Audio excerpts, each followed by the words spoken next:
বিসমিল্লাহির রহমানির রাহিম। সকলকে শুভেচ্ছা। ভোরবেলা চলে এসেছি আমার ফুপুর ছাদ বাগানে। ফুপু সকালে এবং বিকালে একটু গাছগাছালির পরিচর্যা করেন। আল্লাহ পাক মহান আল্লাহ রব্বুল আলামিন আমার ফুপুকে সুস্থ রাখুক, নেক হায়াত দান করুক। আমরা সবাই সবার জন্য দোয়া করি। মাশাআল্লাহ, অনেক সুন্দর লেবু হয়েছে। এটা দেশি জাতের কাগজি লেবু। এটা বিচি আছে, এটা সিডলেস না। আমি গতকাল রাত্রে খেয়েছি। এটা বিচিওয়ালা একদম দেশি কাগজি লেবুটা। মাশাআল্লাহ মাশাআল্লাহ। ফুপু আপনার শশার করা আসছে। মাশাআল্লাহ, আলহামদুলিল্লাহ। এই যে কি সুন্দর শশার করা দেখতে পাচ্ছেন। দিকে বরবটি ধরেছে, মরিচ গাছে মরিচ হচ্ছে। এবার তো বৃষ্টির সময় ভারতের থেকেও মরিচ আমদানি করতে হয়েছে। তো এরকম আমরা যদি ছাদে অথবা বারান্দায় একটু মরিচ গাছ লাগাই, এটা বিকল্প হিসেবে কাজ করবে। ভারত থেকে আর আমদানি করে মরিচ খেতে হবে না। মাশাআল্লাহ, লেবু, এই গাছটাতেও লেবু আসতেছে। পুঁই শাক, মাশাআল্লাহ। আঙ্গুর গাছে আঙ্গুর দেখা যাচ্ছে। এই যে আমার ফুপুর আঙ্গুর গাছে আঙ্গুর ধরেছে। এই যে দর্শক আপনারা দেখতে পাচ্ছেন আঙ্গুর। মাশাআল্লাহ। ঢেঁড়স গাছে ঢেঁড়স হয়েছে, একদম অর্গানিক। কীটনাশক ব্যবহার করা হয় না, এই ফেরোমন ফাঁদ ইউজ করা হয়। ফেরোমন ফাঁদের মাধ্যমে ক্ষতিকর পোকাগুলোকে মেরে ফেলা হয়। কোনো প্রকারের কীটনাশক দেওয়া হয় না। মাশাআল্লাহ, বেগুন গাছে বেগুনের করা আসতেছে। এই যে আর একটা মরিচ গাছ, মরিচ ধরতেছে। সামনে শীত আসতেছে, এই জন্য টমেটো গাছ লাগানো হয়েছে। সামনের শীতে টমেটো খাওয়া যাবে ইনশাআল্লাহ। এদিকে এটা হলো কালো মরিচ। মাশাআল্লাহ, অনেক সুন্দর। মরিচের ফুলটাও অনেক সুন্দর। পুদিনা। এখানে একসময় মুরগি পালা হতো বা কবুতর পালা হতো। এই যে মাশাআল্লাহ, অনেক সুন্দর বরবটি ধরেছে। বরবটির ফুল তো অনেক সুন্দর।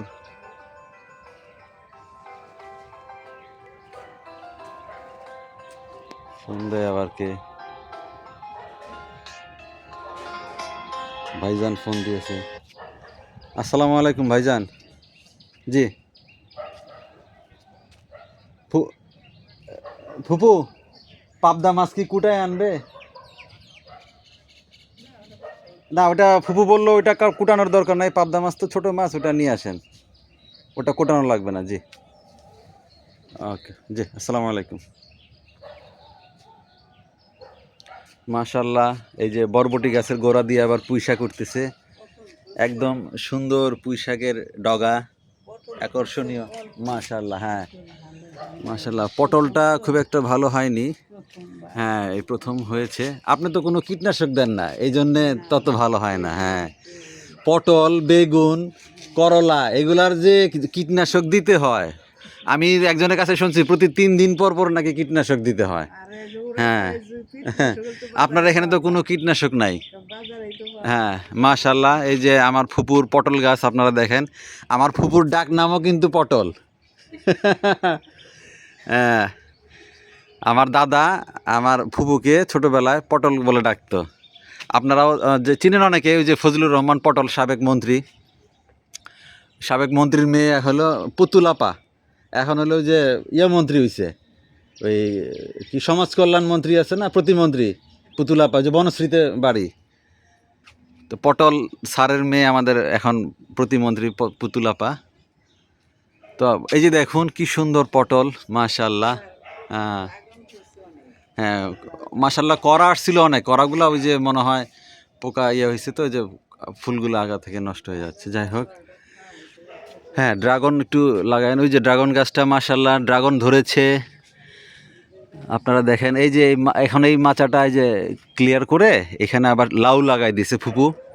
কারণ সামনে শীতকাল আসতেছে, শীতকালে লাউ ভালো হবে, সেজন্য এখন নতুন করে লাউ এই যে মাচায় উঠতেছে।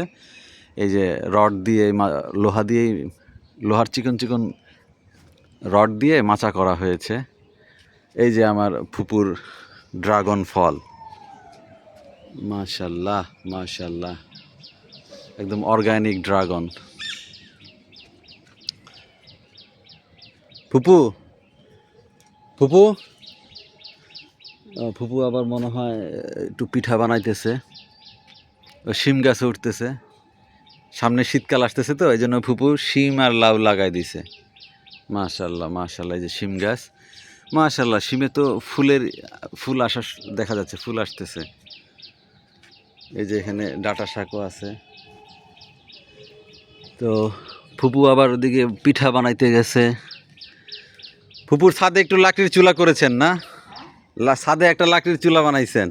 হ্যাঁ, একটু ওই যে আমাদের নায়িকা ববিতা তার ওই 7 তলার ছাদের উপরে ওই লাকড়ির চুলার ব্যবস্থা করছে, ছাদে বসে বসে পিঠা বানায়। মাশাল্লাহ, এই যে দেখুন ছাদের উপরে 4 তলার ছাদে লাকড়ির চুলায় পিঠা হচ্ছে, অনেক সুন্দর। তো এখানেও একটা আঙ্গুর গাছ দেখা যাচ্ছে ছাদের উপরে, যে আঙ্গুর গাছ উঠতেছে।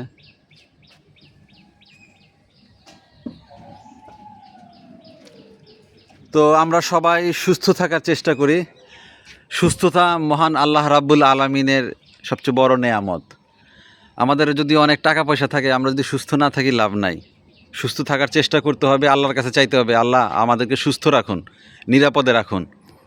মহান আল্লাহ রাব্বুল আলামিন যেন আমাদের সকলকে সুস্থ রাখেন, নিরাপদে রাখেন, ইহকাল ও পরকালের পরিপূর্ণ কল্যাণ দান করেন। আমরা সবাই আল্লাহর কাছে চাই, দেয়ার মালিক আল্লাহ। আমরা চেষ্টা করব, আল্লাহ পাক আমাদেরকে দয়া করবেন, দিবেন।